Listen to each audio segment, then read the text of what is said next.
Welcome home. यह कहानी available है हिंदी लैंग्वेज में, जो कि एक परिवार के ऊपर बेस्ड है। इस परिवार के पूरे सदस्य धार्मिक तो थे, लेकिन पाप करने में कोई कसर भी नहीं छोड़ते थे। कहानी शुरू होती है एक दूर दराज सुनसान इलाके में बने पुराने और भयानक घर से। यहाँ एक इलेक्ट्रीशियन आता है जो कि पानी लेने के लिए उस घर के दरवाजे पर दस्तक देता है। वह इस घर के किस्सों से अनजान था। तभी कहानी बदलती है और हम अनुजा नाम की एक लड़की से मिलते हैं, जिसे हाल ही में स्कूल में नौकरी मिली है। लेकिन वह इस नौकरी को छोड़ने के बारे में सोच रही होती है, क्योंकि उसके पिता ने उसकी शादी एक लड़के से फिक्स कर दी है और उस लड़के को अनुजा का काम करना पसंद नहीं है। अगले दिन जब वह अपने काम छोड़ने के विषय पर प्रिंसिपल के पास जाती है, तभी प्रिंसिपल उसको नेहा नाम की लड़की के साथ गांव में जनगणना करने को भेज देता है। नेहा बहुत एक्साइटेड थी। फिर वह दोनों जनगणना पूरी करके एक और गाँव की तरफ स्कूटी से निकलती है। वहाँ अनुजा की नजर एक अकेले और भयंकर दिखने वाले घर पर पड़ती है, जो गांव से काफी दूर जंगल के बीच बना हुआ था। यह वही घर था जिसमें इलेक्ट्रीशियन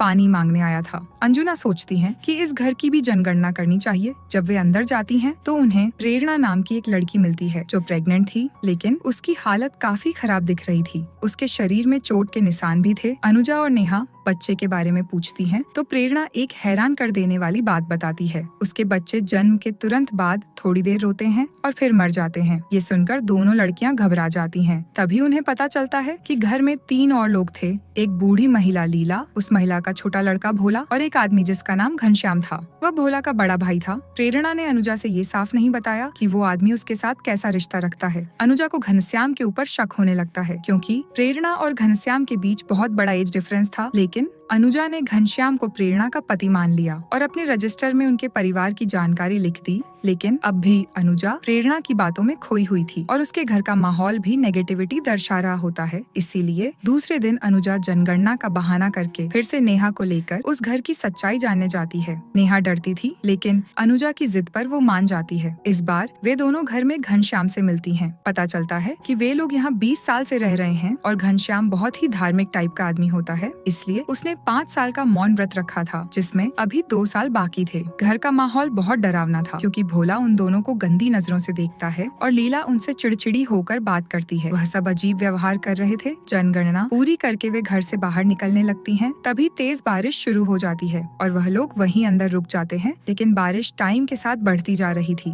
और मजबूरन उन्हें वहीं रात बितानी पड़ती है। घनश्याम उन्हें एक अलग कमरा देता है। नेहा तो आराम से सो जाती है, लेकिन अनुजा को नींद ही नहीं आती। तभी उसकी नजर खिड़की के बाहर पड़ती है और वह देखती है कि झोपड़ी में घनश्याम और भोला एक लाश को छुपा रहे होते हैं। ये देखकर वो बहुत डर जाती है और नेहा को सारी बात बताती है। फिर वे दोनों घर छोड़ने की कोशिश करती हैं। वह घर से कैसे भी करके बाहर तो आ जाती है, लेकिन उसका घर जंगल के बीचों बीच बना होने के कारण उन दोनों को जानवरों की आवाज सुनाई देती है। वह डर के वापस घर में आ जाते हैं।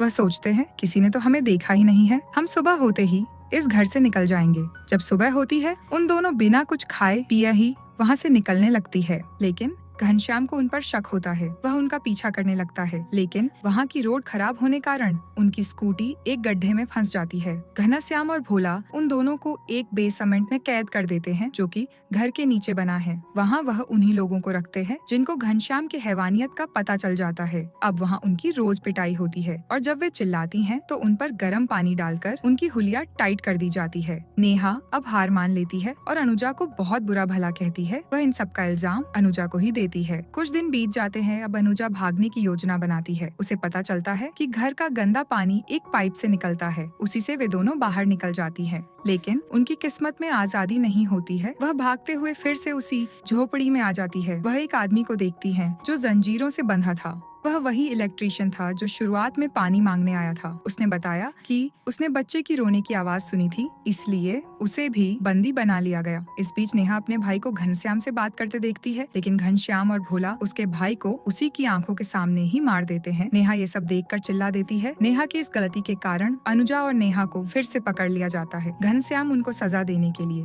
अपने भाई को नेहा के साथ मजे करने की इजाजत दे देता है। भोला जानवरों की तरह नेहा के साथ व्यवहार करता है। अब उनकी हालत और भी खराब हो जाती है। दरिंदों का रुतबा बढ़ता जाता है। एक दिन प्रेरणा अनुजा के पास आती है और एक बड़ा राज बताती है। घनश्याम उसका पिता है जो उसे लगातार मारता था। अगर वह घनश्याम की बात को मानती है तो वह उससे नहीं मारता और उसे खाना भी देता है। लेकिन प्रेरणा की माँ ने उसकी बात नहीं मानी, इसलिए घनश्याम ने उसे मार दिया और जो बच्चा प्रेरणा के पेट में है वह घनश्याम का ही है। जब भी प्रेरणा बच्चे को जन्म देती है, घनश्याम और भोला मिलकर उसे मार देते हैं। यह सब सुनकर अनुजा का गुस्सा 7वें आसमान पर पहुंच जाता है। वह बदला लेने की ठान लेती है। वह घनश्याम के सबसे पसंदीदा गाय को आग लगा देती है। घनश्याम ये सब देखकर बहुत रोता है। स्विंगल चाकू लेकर उसका पीछा करता है, लेकिन अब अनुजा एकदम तैयार थी। वह जंगल में आखिरकार भोला को मार देती है। इस बीच प्रेरणा ने नेहा को भी भागने में मदद की। नेहा अनुजा के पास आकर उसको भागने को कहती है, लेकिन अब अनुजा ने ठान लिया था कि वह घनश्याम और लीला को खत्म करके के ही मानेगी। नेहा भी उसकी मदद करने को तैयार हो जाती है। आखिरकार अनुजा घर वापस जाकर घनश्याम से भिड़ जाती है। दोनों की लड़ाई छत पर होती है, जिसमें अनुजा घनश्याम को मार गिराती है। वहीं नेहा भी लीला से भिड़ती है और उसे मार डालती है। तीनों आखिरकार उस भयानक घर से बाहर निकलते हैं। कहानी के अंत में पता चलता है कि ये दरिंदे पहले भी 13 लोगों की हत्या कर चुके थे, जिनमें से 9 लोगों का भोला ने रेप किया था। घनश्याम की पहली पत्नी सावित्री भी उनकी पहली पीड़िता थी। सिर्फ अनुजा और नेहा ही ऐसी लड़कियां थी जो इन भयानक दरिंदों को हराकर जिंदा घर से बाहर निकल पाए। तो आपको यह कहानी कैसी लगी कमेंट करके जरूर बताएं। अगर आप अच्छे इंसान हो तो वीडियो को लाइक और सब्सक्राइब करें। जब तक के लिए बाय बाय।